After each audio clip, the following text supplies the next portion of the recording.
what's up, Flower Shop? And our tutorial for today is how to create a Phalaenopsis orchid plant in a nice container, or as I always say, whatever you have at your home that you wish to recycle.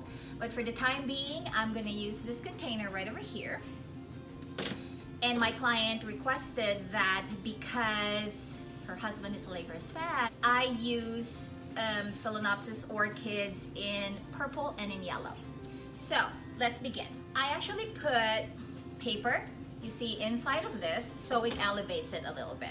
And then I'm gonna be lining it up with plastic.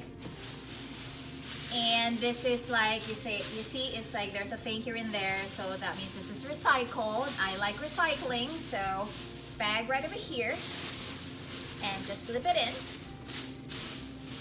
And then I'm gonna be putting the orchids in.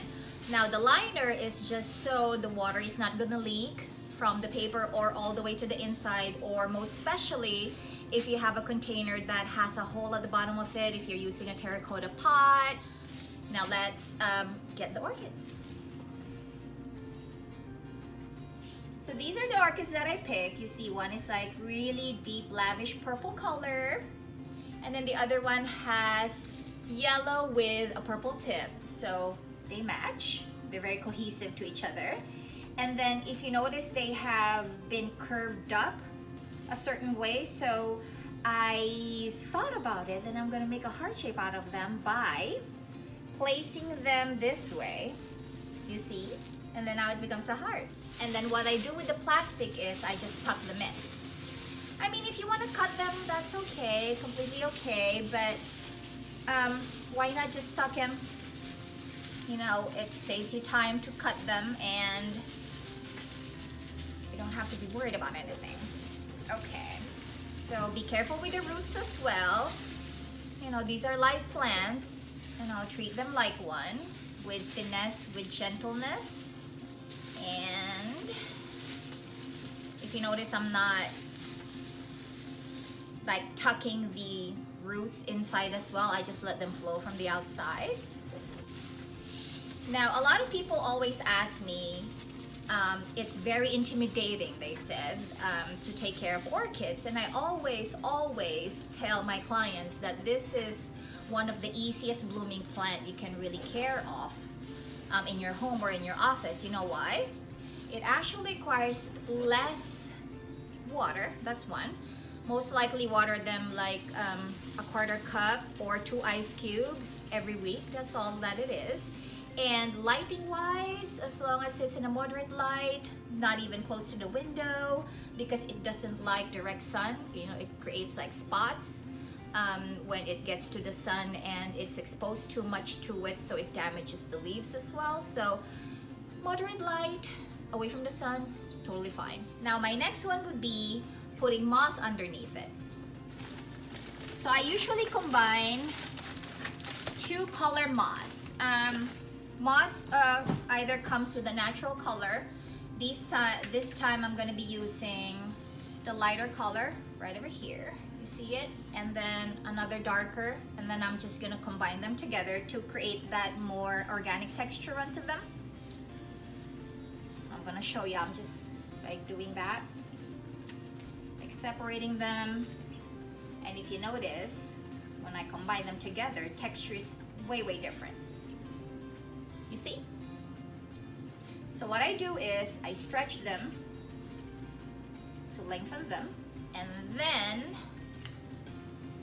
I'll put them just right on top of this container, and then I'll tuck them in so they don't move. You know, when winds gets to it, it's not gonna move or anything.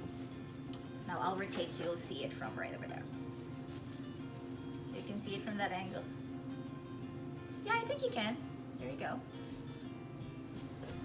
So I usually just cool them as I go, so you know they don't cluster together and, you know, like create some lumps that doesn't really look good or natural when you make this type of arrangements. So there we go. And with these guys here, I want to do something like a little drama to it by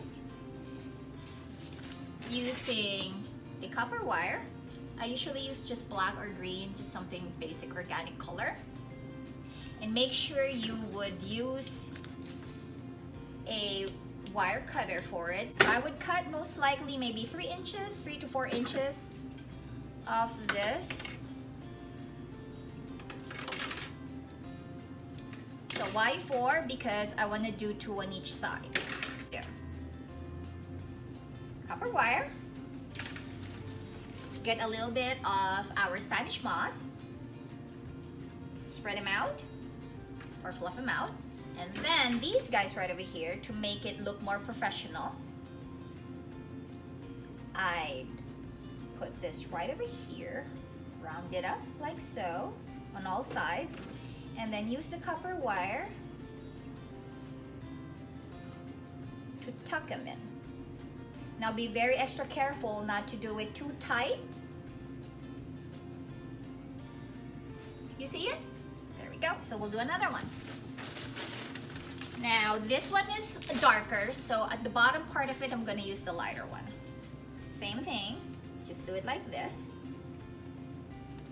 And I'm going to take this one out, get another copper wire, straighten it out, and do the same thing. You see it?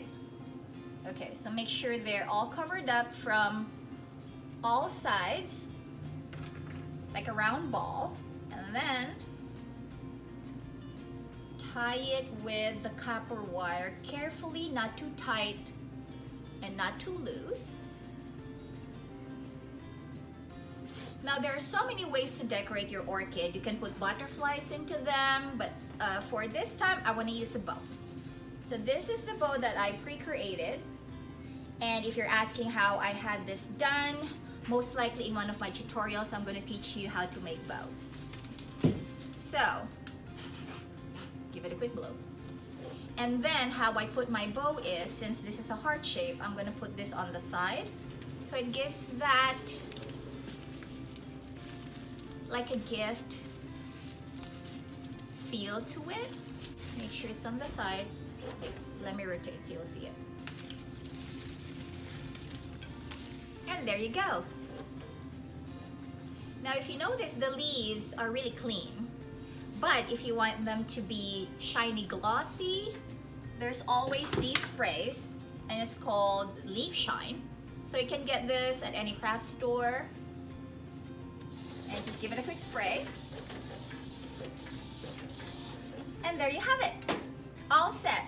So these are perfect gifts for any occasion. For this one, it's for an anniversary, so I made it a heart shape. But then again, you always have to be creative, use whatever you have, and have fun with it. And that's it for now. Always remember to live your life of passion and love flowers. I'll see you next week. Have a good one, guys. And don't forget to follow us on our IG and Facebook page, and hit us with a like and subscribe. Bye.